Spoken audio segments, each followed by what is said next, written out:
Hi, Cameron here from the Lab Maniacs. I just wanted to give you a bit of a behind the scenes view of what it takes to take a normal gameplay session and turn it into one of our videos. It takes quite a bit of effort, a lot of time, and a lot of raw additional information that we're adding in. And I thought you might enjoy this. So we've taken the time to speed this up a little bit. The total edit for our season finale took just a little under 11 hours. So enjoy. So what you're seeing right now is me getting the stack markers set up, and now I am trying to figure out how to show the color identities for the different commanders. I had a few options, and I really didn't like Esper plus Simic, so I just went back to the partner version that we'd had before.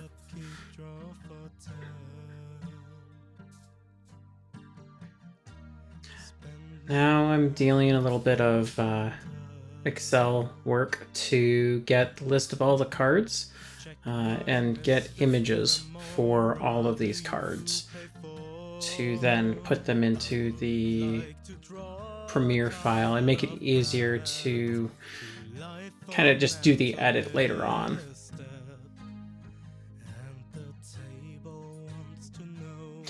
Now this was a fun part. I was trying to figure out the best way to do the giant spike in life total, and I did that early, but I ended up having to go back and fix it later due to a play mistake that we had. That's me importing everything and getting all of the videos lined up, syncing up audio to video because we record audio separately, doing a white balance and a clap check. That makes it easier to sync up the audio and video when you have them recorded from separate sources.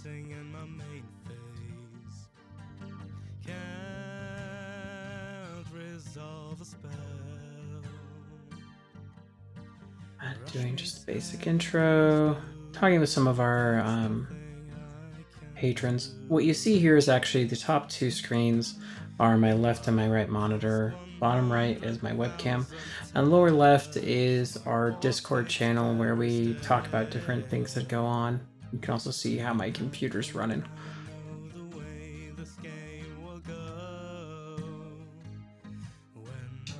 So getting first little bit of the turn going, you can see I'm actually cutting out a lot of video, and now we're getting the stack markers in place. I'm also placing markers where players draw cards or cast spells.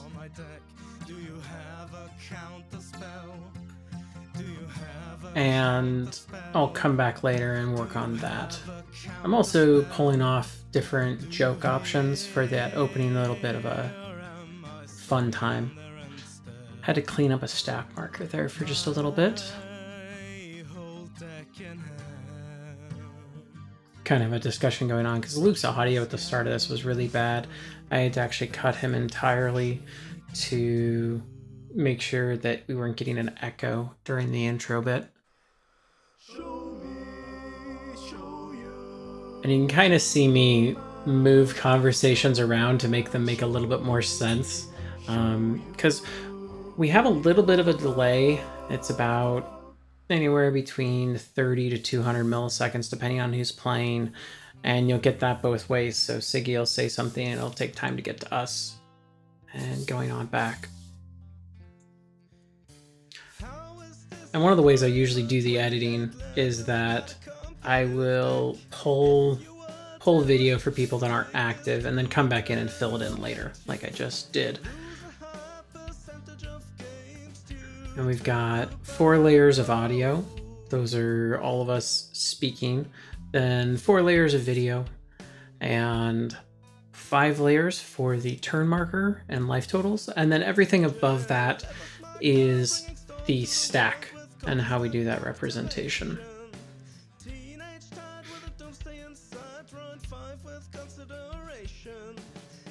And usually when there's just a dead spot where nobody's doing something while doing the edit, their screen will just go black because I don't need what they're doing. And I'll come back in later and make sure I fill it in with footage that doesn't have any movement on it, because I don't want people not active to detract from what's actually happening.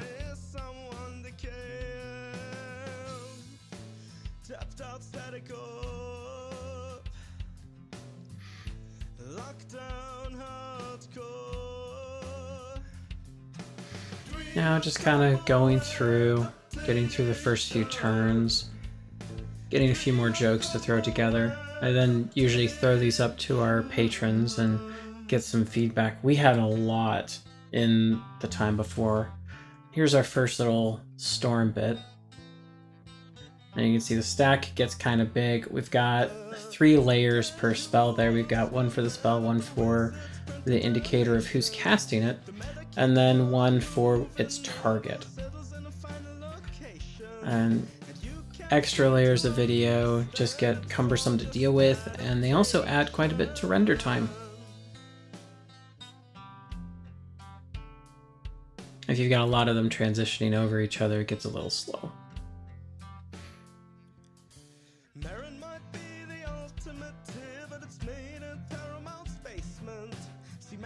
And I found some more issues with that stack marker for Rurkthar, so I just had to clean it up.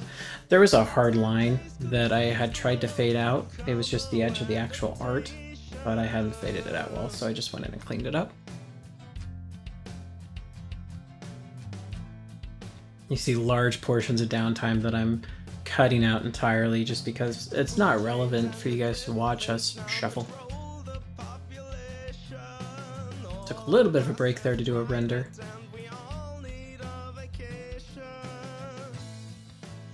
And you can see how much dead time I just cut out right there.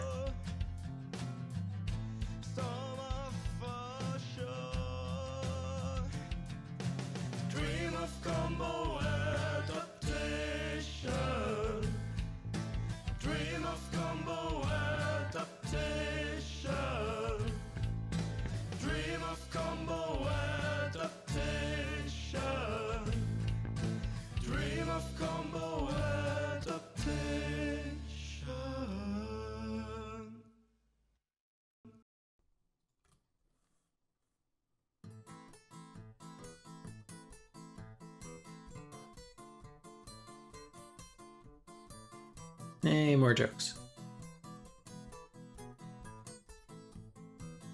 I may be able just to release that whole joke video. I'll have it in the description below. Just, it's a lot of funny things. Nope. Second time trying to storm off. And you'll start to see this get pretty big here. Line it up so it ends out nicely. Uh-oh. Screwed up my Discord window. OBS didn't like that for a bit. I think this is going to be like this for like 2 hours in the actual edit. Sorry. Don't think much actually changes during that time. Oh, Krenko's Command. It kind of was a joke that happened when people were talking about Very Cryptic Command very recently, and they asked what the modes for Krenko's Command was, and it was just 4 versions of the exact same thing. And I hadn't used a Goblin token or an Elemental token, and I wanted to get one that I liked for this stack marker. And then, geez, this one was really big. Then line it up so that everything happens at the same time, and then everything resolves out correctly. If you played this in paper at any bottom left is now a SciTube site that we did a holiday movie together. We ended up watching Muppet Christmas Carol and Charlie Brown Christmas with our patrons. It was a good time. And during the downtime, it was just playing our season 2.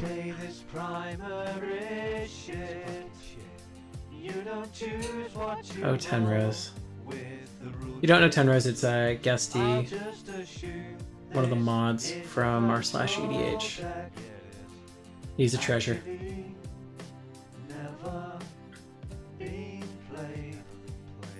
Here I am cleaning up some SpongeBob memes because really had to beam it up for all the delay in doing what I was doing. I was so slow in storming off. I was trying to be very meticulous, but it just took forever. It ended up taking me 35 minutes of raw footage to storm off, partially because I was having to draw a ton of cards and write down everything that was happening, but it was just a bit of a pain.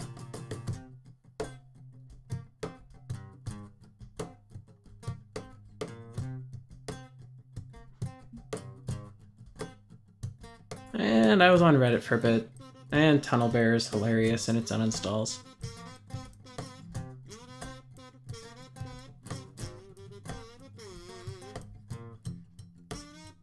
You can kind of see the breaks that happen because my phones move or disappear.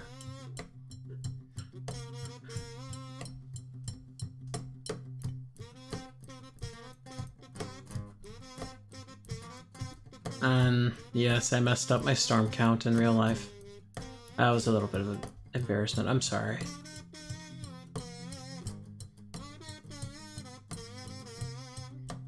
And then here is the gigantic storm wall. Totally obscuring Dan's board state, but that was very rarely do we have to deal with that much. And then so much stuff happened, and I put it underneath it that I ended up adding an extra layer just to kind of show what all happened.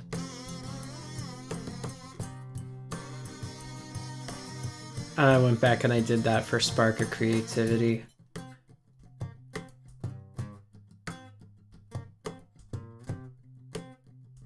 And my board state's just totally unmanageable right now. So you giving a little demonstration of what it is.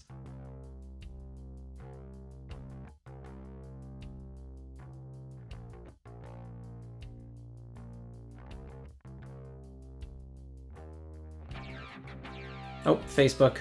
That didn't happen. No, no. Took a short break.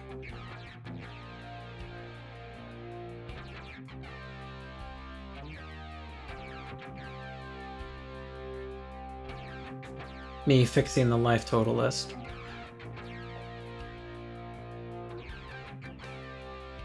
Importing 300 images to do my life total spin up.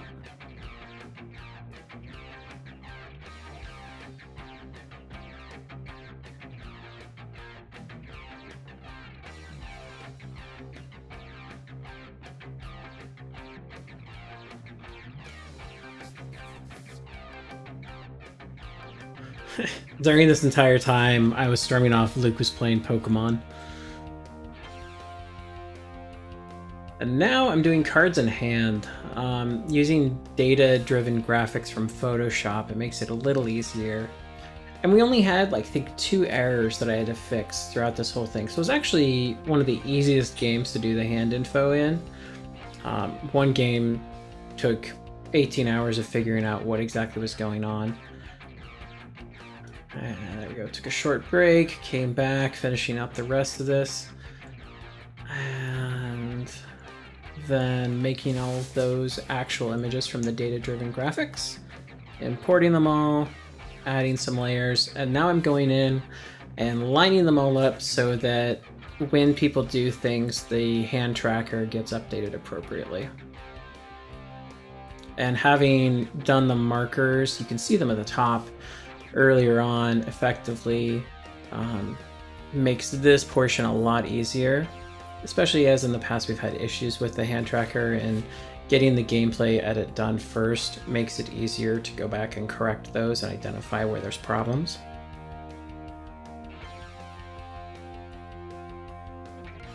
Having to figure out how I was wanting to manage all of the large number of card changes that happen at once. Then filling in all those gaps that happened when I just was doing the gameplay edit.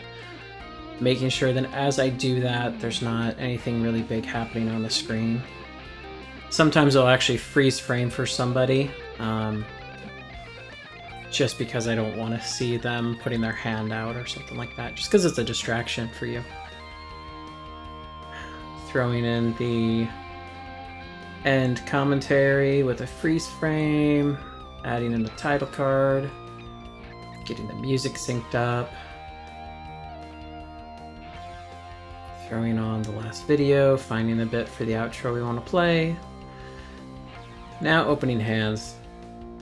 This can sometimes be the most annoying bit. I actually have all the coordinates I move things to written down just because it's a little annoying to do this animation by hand, but when you know how to do it, it's easy enough. And then I had to edit audio a little bit. Both Siggy and Dan weren't ambiguous with their hands. So they said my first hand I saw today, which kind of leads the people to understand there's going to be a second hand. And we want to allow you guys to make your own decision on a hand, whether you would keep it or not.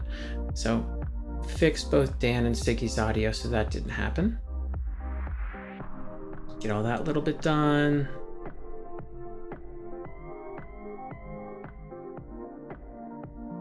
Push it all together. Do a render, add in the opening joke. Now I found some errors after I watched through it one time. Came back and fixed those. Then this is making the title cards. We make a title card for Tapped Out. We make a title card for YouTube for the splash image.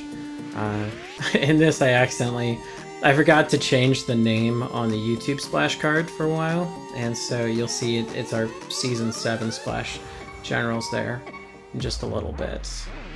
Here, I don't change the Idris DD Storm in this video. I fixed it before it went live, but it's kind of a little hilarious that I forgot to do it here. And then Tishana was really annoying. She didn't change herself when she was supposed to. But that wraps up the editing of the behind the scenes for our season finale. Thanks for giving it a watch, and we'll see you in Season 3.